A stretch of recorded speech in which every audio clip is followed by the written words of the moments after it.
I used to have a problem with depression, and at one point I was being prescribed antidepressants, and they were serotonin reuptake inhibitors for a long time. There's this rhetoric about it being a chemical imbalance that they're going to fix. If the serotonin is at a particular level and my body is not responding to it in the way that it seems like it should be, adding more serotonin to the synapse is not going to change the inner idea from my cells of what is needed. We don't really eat calories. The whole idea of trying to restrict the amount of energy that you're eating in order to force your body to use those substances to make energy, I think, is pretty poorly conceived. So maybe this is not some kind of pathology. Oh, it's just disordered carbohydrate metabolism. No, what's disordered is the pouring of carbohydrates down your stupid neck.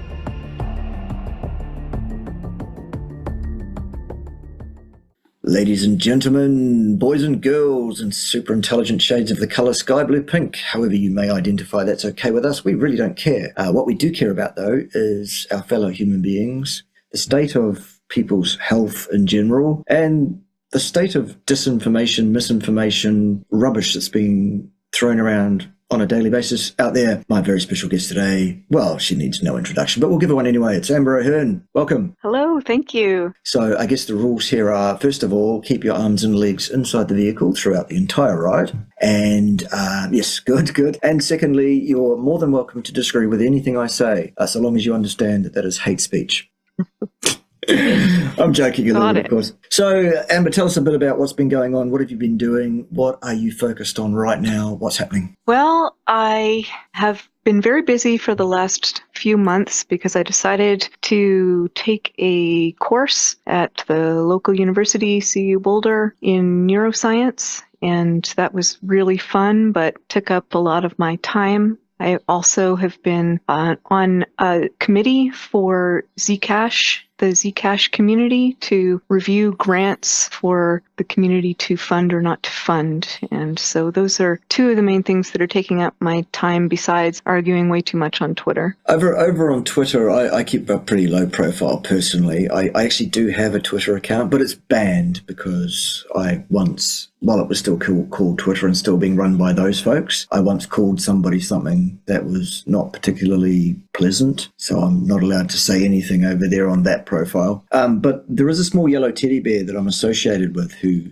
does his thing over there, and he's really quite in your face, isn't he? No holds barred. Yeah, I can't do a thing with him. I keep telling him he needs to tone it down, and perhaps that's a bit much, but he won't listen. He won't be told. For anyone that's got your head somewhere warm and dark and doesn't know what I'm talking about, if you go to X, the X platform, and you type in at @HRH_TED, you will see such a teddy bear saying things to people about stuff and things. Things like, I don't know, insulin resistance and calories, though, and, all of this kind of stuff. And preponderance of evidence that people talk about and, cause and effect, this and that, and risk and stuff. Where do you want to go? Which one of those should we pick apart, or any number of them?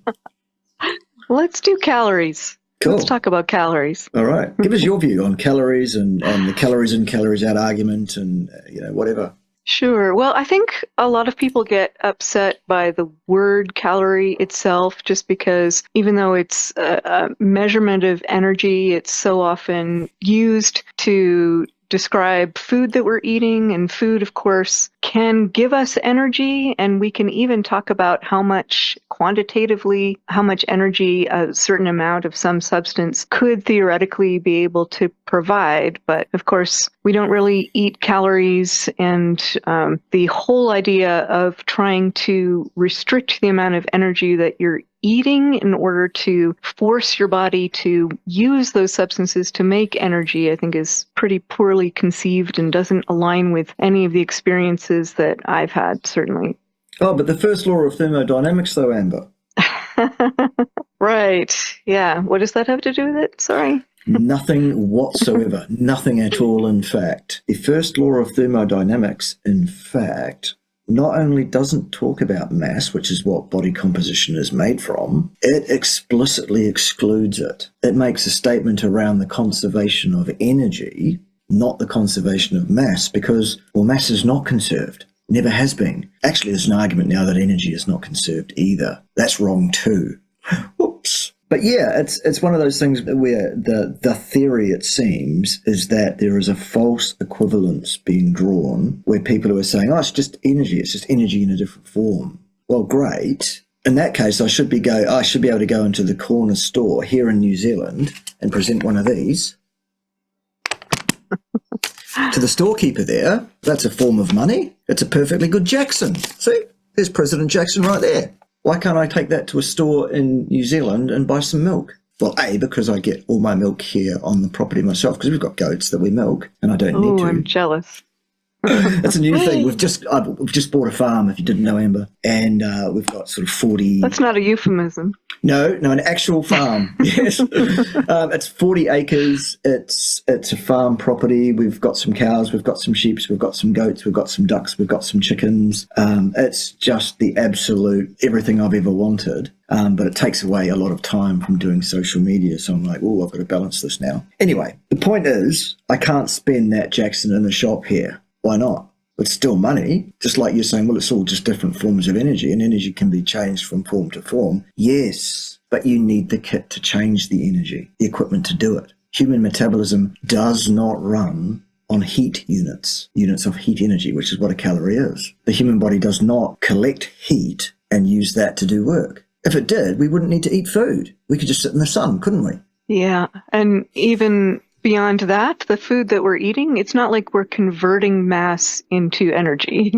Some kind of, if we could do that, that would be amazing. But that would be explosive. We're just converting mass into mass and releasing some energy. But we're not even guaranteed to do that. It's only if the body decides to. I mean, the only sort of energy, if you like, that the human body releases is a loss of energy to entropy caused by the inefficiency of the systems that we have developed, which attempt to encapsulate what we'll call actually pseudo-energy, because when you're talking about chemical reactions between this substance and that substance, A and B produces C and D, you either have to put heat energy in to make it happen, or that thing happens spontaneously and releases heat energy. Well, what we're doing metabolizing food is the one that releases energy, heat energy. But it only releases that heat energy because of the inefficiency of the system in capturing it. And so it escapes to entropy. But at the end of the day, what we're doing in terms of to do physical work, to do metabolic work, the human body is changing carbon skeletons into a different form. And the energy released by so doing is encaptured partially in order to produce ATP from ADP plus PI. And it's the ADP plus PI that's used to do the work,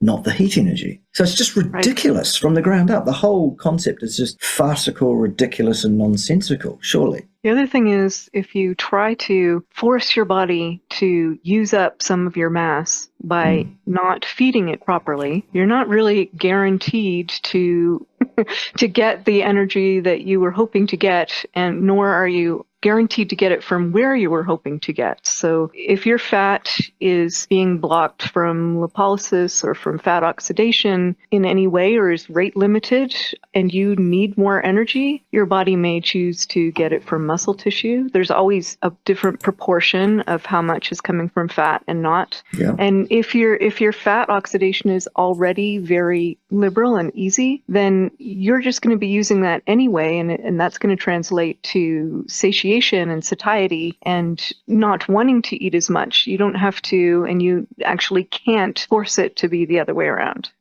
So now you're bringing in things like the endocrine system, the hormonal system, the inflammasome, all of those sort of things that the CICO zealots completely disregard as being non-effective here. Yeah, it's ludicrous. Yeah. We agree. Good. All right. Well, we've got that one squared away. The other thing I like to throw at these calorie nutters is this one. I say, great. Awesome.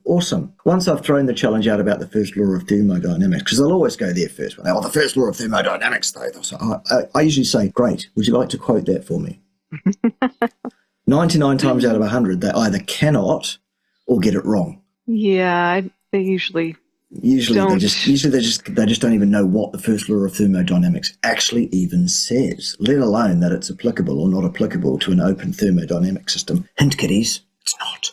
It's not applicable to an open system at all. If we get beyond that point and we're still talking, I would usually ask a person, fantastic, can you tell me please, what is the rest mass of the electromagnetic field? I don't know the answer to that.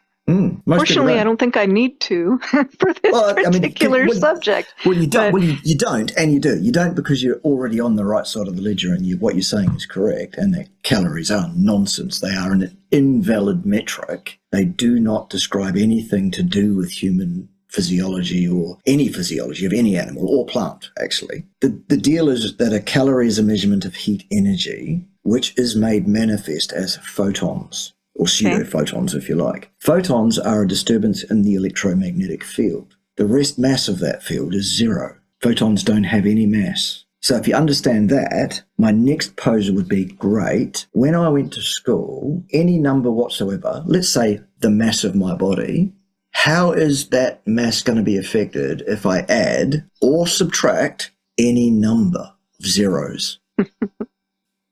It's not going to be affected. Like nothing.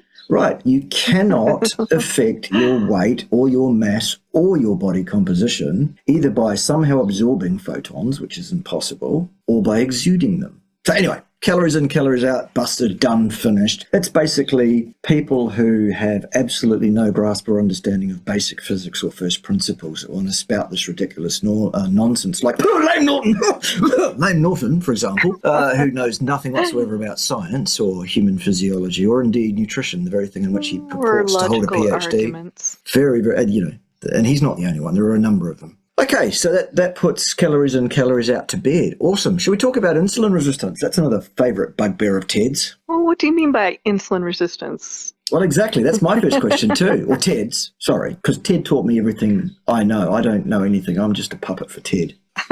I'm Ted's bitch, basically, is what it is. So let's see. Insulin resistance. Yeah. Well, when people talk about it in papers, they're usually talking about one of a few different things. Yeah. Either they're talking about the action of insulin in a specific tissue and whether that is working as is expected, or they're talking about some measurement that is a combination of a variety of different things, including your level of insulin, your level of glucose as a response to maybe a bolus of glucose or something like that. Yeah. Awesome. So, I mean, usually my first question, other than, well, what do you mean by insulin resistance? And the follow-on question from that is, well, how is that measured exactly? Tell me, which company do you buy your insulin resistance meter from? Crickets, crickets, crickets. Why? Because there isn't a company that makes an insulin resistance meter. Why? Well, because it's a construct. It's an idea. It's a metric which can only be derived by doing some math involving some things we actually can measure, like the area under a glucose curve or the area under an insulin curve, or even less accurately, a one-off point in time test of either of those two metrics. So there could be interesting things that metric is trying to get at, though, right? Like you've got a certain amount of glucose that was introduced into your system, and how quickly does that glucose disappear? That might tell you something actually interesting. It could tell you how much your cells want to have glucose, because not accepting glucose could have actually benefits, right? So especially if you're on a ketogenic diet, then I don't think your response to glucose should be to slurp it all up. That would indicate to me that something has gone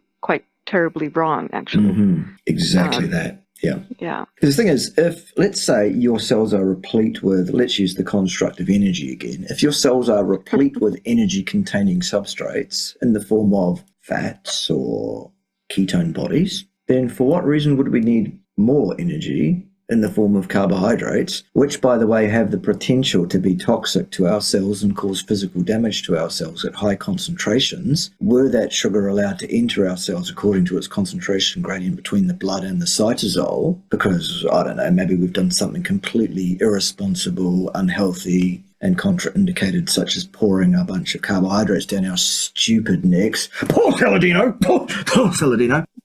maybe that's something that our cells might want to avoid, that kind of intracellular damage, the glycation of our tissues, basically. And as such, maybe what the cells are doing is undertaking a process which is entirely indicated and has evolved as a function of the DNA that we have, which has developed over at least 3,800 million years and really knows what it's doing. So maybe this is not some kind of pathology. Oh, it's just disordered carbohydrate metabolism. No, what's disordered is the pouring of carbohydrates down your stupid neck, surely. Well, are we still talking about in a ketogenic metabolism? Because well, either or. Are. Well, in the ketogenic state in particular, that glucose is much better served going to your brain because there's going to be, or presumably in that state, your body's going to presume there's a limited supply. Yes. And so basically every tissue that doesn't need to have glucose because they can use fat perfectly well, will let it go because the brain can use both glucose and ketones simultaneously very well. Yeah. And so if you were to, as a muscle cell, steal that glucose, and from the point of view of the whole organism, that's not where it would be best served to go. Absolutely. So adaptive petitioning and shepherding, if you like, or trafficking of glucose to those tissues that absolutely must have glucose, such as the brain, the testes, for those of us that have got those. So neither of the two gentlemen I've already named would be in that category, apparently. Neither would Richard Burgess, it seems, at all, but that's for another day as well. Did you see my chat with Richard Burgess a few weeks ago? I don't know who that is. No. That's a bloke who calls himself Vegan Gains. Oh, okay. I've heard that name. Yeah. That was as funny as a fight. It really was. In fact, it was nearly as funny as a fight actually would have been. So, anyway, besides casting aspersions at other men's testicles, the point is we have adaptive systems. Our body, our cells, our various tissues do react in concert, according once again to those pesky hormones and things that, signaling molecules that tell our body what the energy state is and what it needs to do, that actually work together as they should to maintain the homeostasis of our bodies. Is that what we're saying? It sounds very reasonable. I think so too. But it seems that there are many people out there that think that what we're saying is completely unreasonable for some reason, other than that it's at odds with their theology. It's at odds with what they've been taught by people who also taught them what they taught because of somebody else's theology before that, and theology which is usually underpinned again by that stuff. All right, so should we put a name to this thing that traffics and decides what the utilisation of, I guess, the different energy substrates possibly used for oxidative process is in our cells?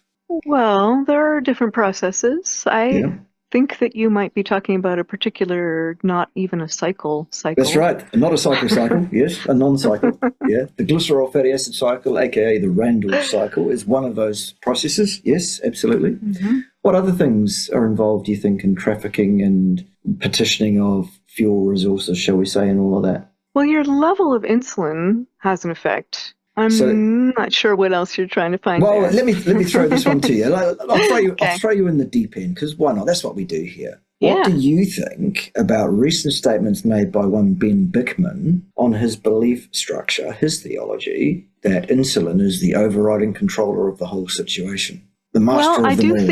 I do think that in terms of a comparison between the level of insulin and the Randle cycle, the level of insulin would be a much larger component, whereas the Randle cycle is sort of a fine-tuning at the cellular level of, what we're going to accept, what we're not going to accept. Whereas the level of insulin, I think, has a much stronger effect. But I don't know. Okay, interesting. Because that's kind of what Ben said. He kind of said, well, this is the overriding master. This is the thing that's pumped into the blood, and the blood travels around the whole body, and so therefore this is the coordinator. This is the ruler of them all, and insulin decides. To which I guess my challenge is this. Okay then, Ben, that being the case, if insulin is the overriding master, the ruler of the destiny of the sugar, for example, yes, why does its level ever increase, and especially chronically? Because if it's the ruler and the master and it gets its way and it decides, then why does insulin resistance exist? Other than because the Randle cycle is actually in control. How's that for a challenge? I have a different idea about that. Please, give it to us. Absolutely. Yeah. Insulin is necessary for a lot of anabolic processes, including repair of the body. Yeah. And when there is chronic, repeated damage going on in the body. Mm-hmm. For example, any kind of immune system need. Yeah. So this could be chronic infections, this could be chronic damage. Your body's constantly going to want to be repairing things. And I think that that can raise your basal level of insulin quite independently from food intake, unless you're talking about like the inflammation process of food. That would, your body, your immune system is overloaded and constantly on. And that could raise your insulin levels, which then doesn't allow the normal sort of processes of the flux of your insulin going down after food is being incorporated to come into play. Yeah. And so I think that for a lot of people, if they have chronic inflammation going on, which is chronic healing, chronic repair, then the metabolism gets sort of blindsided by not being able to respond in a normal way because the immune system's taking priority. Okay.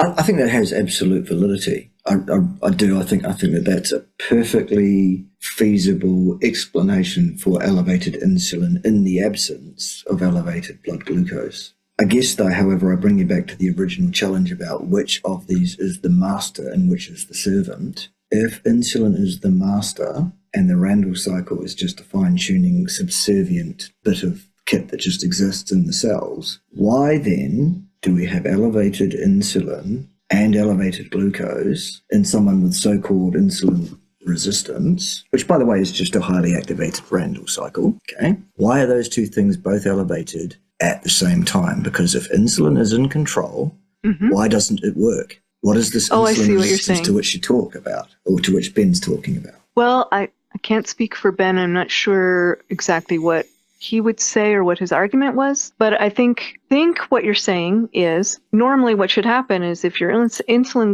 goes up, that will bring your glucose down if it's doing what it's supposed to be doing. Right. So you're saying why doesn't it? Yeah. And I think the only way that it wouldn't is if you are continuing to add glucose to the system, either by eating glucose when you're already in a state that cannot cope with more, or you have, here's another meaning of the word insulin resistance that we didn't get to, where the hepatic tissue is not responding to the function of insulin that says stop creating endogenous glucose. So either you're continuing to make glucose when it's not needed, or you're continuing to eat glucose when it's not needed. And I think that can create a cycle that continues to bring insulin up further and then glucose up further and insulin up further. So you've got hyperinsulinemia. Right. Okay, so I think what we have established is that insulin is definitely not the master, is not in control, because we've just given several examples of where it fails to be in control. Is that right? So you're saying the glucose itself is what's causing the issue rather than the insulin, which is a response to the glucose? In a roundabout sort of way, I am saying that, yes. And I'm saying the specific bit of kit, the specific bit of metabolic machinery that affects this physiological response is the Randle cycle, and it is in control. It is the master, and everything else are the subservients. To which Ben's response was, well, I just don't understand it. Oh, okay, Ben. Well, I think it's clear which one of us doesn't, because if you do a deterministic, logical model, as I've just done, I think personally that the way I'm formulating it is unassailable. So what steps, the Randle cycle describes a variety of different things that are kind of a construct, right? Because they are several different processes that come together to create one effect. Yes. So the Randle cycle is itself a construct. Yes. It's a label that we give to a set of physiological responses that occur when the cytosolic space of the cells of our body become replete with energy containing substrates. When that occurs, when any given individual cell of any number of trillions that we have, any one of those cells that is replete, it has all the energy that it needs and can use in the next period of time. And how can it tell? Well, a cell knows these things not by necessarily sensing or telling or knowing, it is a function of the bits of machinery that we're talking about that we call the Randle cycle, or some people call the Randle cycle. They necessarily, concomitantly, respond to being replete in such a way as to ostensibly lock the door from the inside of the GLUT4 transporter, among other things. Ergo, no amount of insulin knocking on the cell door on the GLUT4, saying bind here, open the GLUT4, is not going to work. It's like the adage I use is, you remember those old locks that had those cast keys? Yes. And when you wanted to lock a door, you'd lock the door and you'd turn the key around the full 360, and then the key mechanism is pointing downwards. And someone could get a matching key from the outside of the same key lock, push your key out. So what you have to do is turn that key sort of 90 degrees so it can't be pushed out from the inside. Now that door is truly locked from the inside. That's what's going on. So what we're saying is that blockade of the GLUT4 transporter activation, that's the thing that's in control, and that's the thing that's causing both glucose to not go down in the blood pool, and it's also the thing that's causing insulin to continue to rise, because the body's going to keep pumping insulin in because the glucose is still high. So we need more, and that's the only thing it can do, is pump out more insulin, more insulin, more insulin. And that's the thing they call insulin resistance. No, it's just the Randle cycle doing what it is supposed to do, i.e. protect that cell from a toxic load of unnecessary glucose. So I've got two things that this reminds me of, and maybe it'll help me figure out and help us figure out if I'm understanding you correctly. So one thing that it reminded me of, you said that the cell has its own idea of how much it needs and where it is. So no amount of continuing to expand the call from the outside is going to change its mind. And that reminds me of something that is a bit more personal to my history, is that I used to have a problem with depression. And at one point I was being prescribed antidepressants, and they were serotonin reuptake inhibitors for a long time. Yeah, okay. And to me, there's this rhetoric about it being a chemical imbalance that they're going to fix. But to me, if the serotonin is at a particular level and my body is not responding to it in the way that it seems like it should be, adding in effect adding more serotonin to the synapse is not going to change the inner idea from my cells of what is needed. And so all that does is create either a downregulation of acceptance of serotonin, or whatever adjustment is going to happen from the inside, because you can't fix that by changing the level on the outside. And so I think that that's analogous to what's happening in the cell. The cell knows that it's got enough energy by whatever metric or whatever mechanisms it's using to know that it has enough energy. And so it's not going to accept anymore. And if insulin comes along and tries to say, no, really, you got to take in this glucose, that might work at first, but there's just going to be, it's like an arms race. The cell's saying no, and the cell ultimately is going to win. And from that point of view, I agree with you that insulin is not going to be the master if the cell has decided it's not going to take it. And if those cellular processes are what you're calling the Randle cycle being composed of, then I would agree with you that the Randle cycle is winning. Yeah. The other thing that it reminds me of is the trying to understand what that signal is composed of.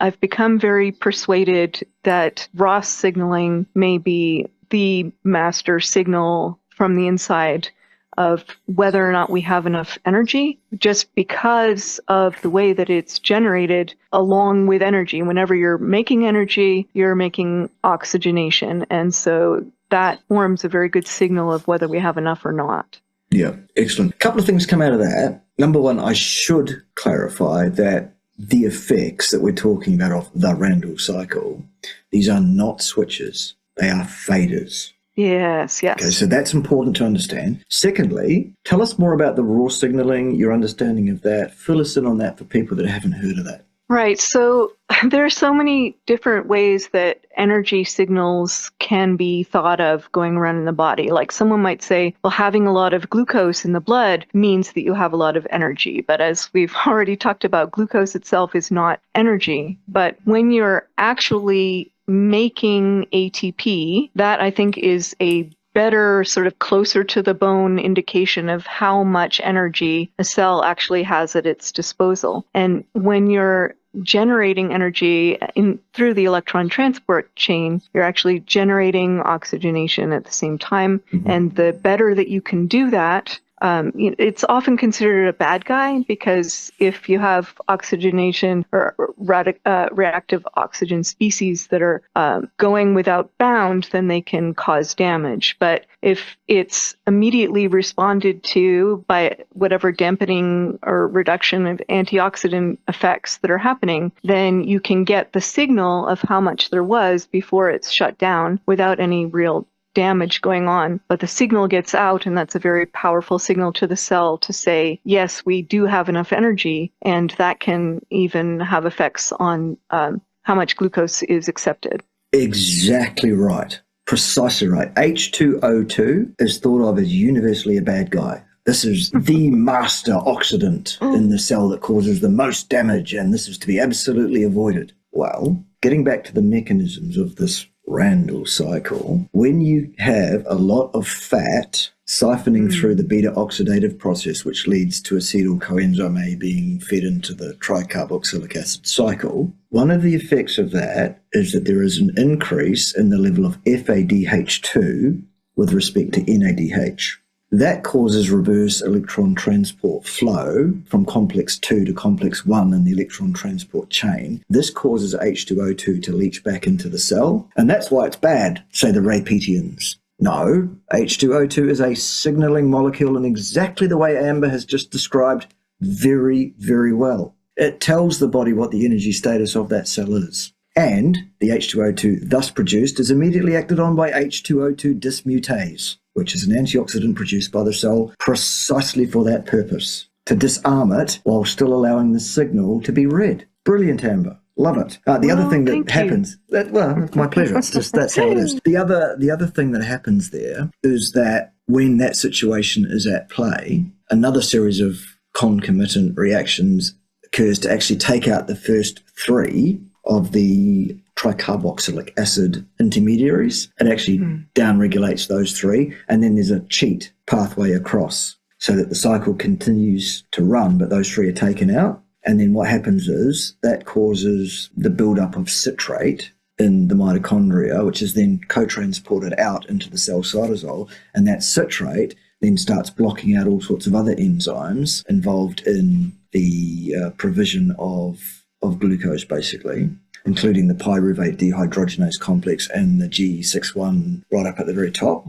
It's all a concerted thing. And then how does uncoupling play into that? Right, so uncoupling protein is a means by which electrons that have been placed on one side of a membrane, thus making an electrochemical gradient, can be allowed to pass through that membrane to neutralize the charge and release the pressure without reference to the H0, H1 ATPase. In other words, it's a release valve. It's basically how that works. So your beta oxidation is happening. You're getting lots and lots of throughput of the acetyl-CoA from the fatty acids in the cell, and it's gotten to its sort of maximum rate. Yeah. But the system's still being flooded with fatty acids, and so some of them are just going to be used without generation of ATP. It can happen, but mainly the uncoupling protein is involved in releasing the pressure of having too much E minus on one side and so-called H plus on the other side of the membrane. That's also a construct which is wrong, but that's a whole hour discussion by itself.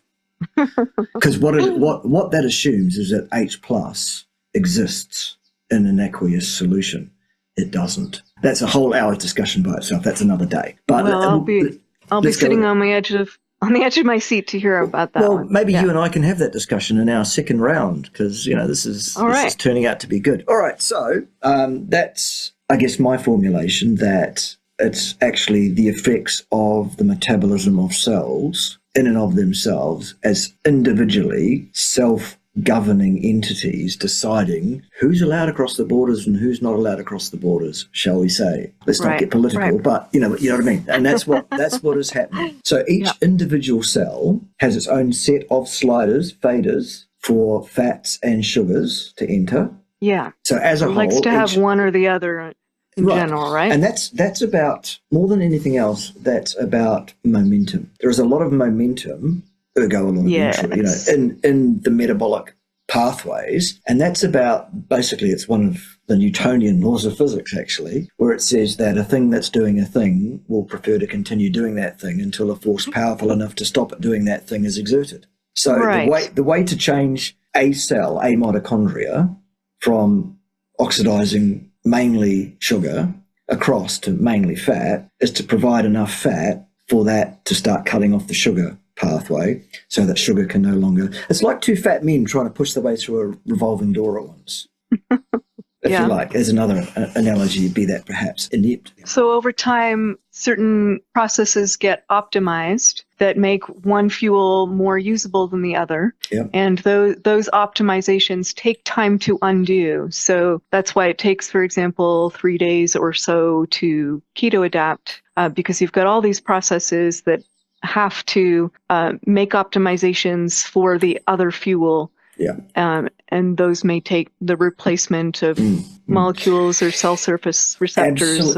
Absolutely that. And people say, well, what are these processes that take so long? And I'll tell you, the build-up of enzymes and the breakdown of other enzymes. Yeah. Because the rate at which you can transcribe these proteins is limited. So that's basically what it is in terms of that. In terms of the immediate switching between fuel sources, that's a bit quicker than perhaps the 72 hours or so to get into ketosis. But still, you've got this, the inertia, if you like, or the resistance to change in motion that's going on through this whole process of chemical reactions. As long as there is a large enough pool of fatty acids pushing their way through the beta-oxidative process, then sugar uptake is going to be discouraged. As long as you've got sugar pouring through your cells, the inverse is true. The fat is going to be discouraged. It's about the weight of the different things trying to push through at the same time that sets the balance. In any given individual mitochondria, and also as a whole in any given cell as an individual cell. And then when you take the concept further, that means any given organ system or series of tissues and the organism at large. So many degrees of freedom here as to what's actually going on. Yeah. So suppose you're humming along in a ketogenic state and then you decide that honey is carnivore, for example, and you take a big bolus of honey. Now your system is flooded with some sugar, but your cells are not in a position to take it up. Nope. Your blood sugar goes way up, and then that would be measured on our little insulin resistance set of measurements as having high insulin resistance, when really it's just a sort of fuel partitioning glucose intolerance. And it's entirely indicated. Yes. And do you think that would be harmful? Yes, absolutely. It's harmful to put a huge bolus of honey down your neck for several reasons. Number one, that will cause, if you've been ketogenic or carnivore for a significant period of time, that will cause a derangement in your blood glucose that will be sustained for that very reason. That will also cause an increase to your insulin level, and having a chronically elevated insulin level is also contraindicated for its own reasons. Thirdly, honey is a mixture of glucose and fructose. Fructose is not dealt with in the same way that glucose is dealt with in the human body. What does fructose do? Fructose is dealt with by a series of reactions in the liver in a different way. It goes through a different pathway, and that pathway leads concomitantly, absolutely, cause and effect, to a reduction in the level of ATP in the hepatic cells, thus causing you to want to eat again because now you are lacking in energy. Interesting. So one thing I know about fructose is that it doesn't seem to lead to the insulin response that glucose does. So if you were just having it by itself, but it would restore your glycogen, your liver glycogen levels. Well, the fructose, as you say, doesn't cause the insulin response because it's not dealt with in the way that glucose is. It's not trafficked and transported in the way that glucose is. Some fructose can actually be taken up by the cells, the extrahepatic cells, i.e. cells outside of the liver, like muscle cells, a very small amount, very small. Mostly, however, fructose has to be dealt with by the liver. It's this particular series of reactions that it is metabolized via that does cause several things. One is that slight reduction in the ATP level in those cells, which is another message. It tells your body to eat more, eat more, eat more, eat more, eat more, eat more, which is going to fatten you up for the winter. Because when is fruit available? In the late autumn, just before the winter. Interesting. Except for now that we fly it in from all around the world, 7 days a week for the whole year. Not smart. Secondly, despite the overeating thing because of the ATP reduction, there are a couple of concomitant things involved in that as well. There is a deamination of an AMP to an IMP involved in that pathway, thus flooding your system with amino groups, which form uric acid. Whoops. Yes. That's not good. In very high concentration. Well, in very high concentrations, uric acid is an antioxidant. It is an antioxidant, absolutely, but also at very high concentrations, it can actually be the inverse. It can be an oxidant and an irritant, and it can be a cause of inflammation. As, by the way, is the reduction in ATP in and of itself a cause of inflammation, because you have an increase in the cellular phosphate groups, and most of the pro-inflammatory cytokines are activated by inorganic phosphate. So most of them are like, kinase reactions of that kind. So that's why that's a problem. So basically we've got this perfect chemical shitstorm of eat too much, store fat, be inflamed, and fill yourself up with uric acid. Well, it's not uric acid, it's urate, let's be honest. Again, that's for another day, though. Well, it has a pKa value so low that it is absolutely not uric acid, it's urate in the system. In the same way that lactate is absolutely lactate and not lactic acid. Basic fundamental chemistry that most scientists don't understand. James Nicol Antonio, for example. God, I've really got a bit of an issue with this kind of thing, haven't I? But, so I think of all the sugars that you can intake, fructose is probably the most immediately and long-term damaging. That's before we even get to the argument that also it seems like fructose is about somewhere between 7 and 11 times more glycating than glucose is to your cells if it gets out to that area. Interesting. So, and also, Paul Sellard, I don't know's assertion that the A1C test will absolutely detect damage from fructose is false. Completely false. The A1C test is specific for glucose glycation, not fructose, Paul. Anyway, sorry, Amber, you were going to say. Oh, I'm interested in that, and maybe you could tell me more about that at some point. But what I was going to say was, how does alcohol fit into all of that system? Alcohol is metabolized in a similar but not identical fashion to fructose, having similar effects in terms of inflammation, ATP levels, etc., in the hepatic cellular matrix. But added to that, it also has vastly higher levels of immediate toxicity to the human system than does even fructose, because you can't get intoxicated on fructose, for example. No. Unless you're Paul Sellard, I don't know, perhaps. Don't know. That's for another day, though. Good try. Well, look, Amber, I think we need to close off because I've got one of those days where I've got things hard on the heels at the top of every hour. It's been an absolute pleasure as an introductory. I've really wanted to have a chat with you for quite some time. Was it as scary and all of that as you thought it might be? Was I really that ferocious? Well, I didn't think you were going to be mean to me. Right, no, of course not. But then you're not saying dumb shit like some people. I try not to. I mean, there are a lot of things that I don't know, and I'm as prone as anyone to make mistakes, but I think I avoid being a complete idiot by having studied things and knowing when things are logically untenable. So yeah, awesome. Perfect. All right. Well, look, I really would like to speak to you again, and perhaps, there are several things that will follow on from this discussion that, things like what we've just been talking about, for example, and there may well be scope for further ongoing. I think, though, we might even do it as a live kind of Q&A thing with my audience. How does that sound? That could be really fun. Awesome. All right. If my folks, if you'd like to see Amber and I do a live Q&A session, you know what to do. Basically, let us know that in the comments, both in the premiere presentation version of this video and also when it becomes available pretty much directly after that as a pre-recorded video. Go and comment under the video there as well. Make sure you watch the whole thing through about 3 or 4 times, and also spread the URL for this video out widely so that we can draw in an ever larger audience, and hopefully we can educate some people by subterfuge who are just coming here because they think I'm going to call somebody a fuck monkey. How's that? You wouldn't do that. Well, I wouldn't call you that, Amber, but I have been known to say things about people in the past. Anywho, and I may well again in the future. Look, it's been a pleasure. Thanks for doing it. I know your time is valuable, especially at this time of year when we've all got crazy things going on. I've got a farm to run. Did I tell you?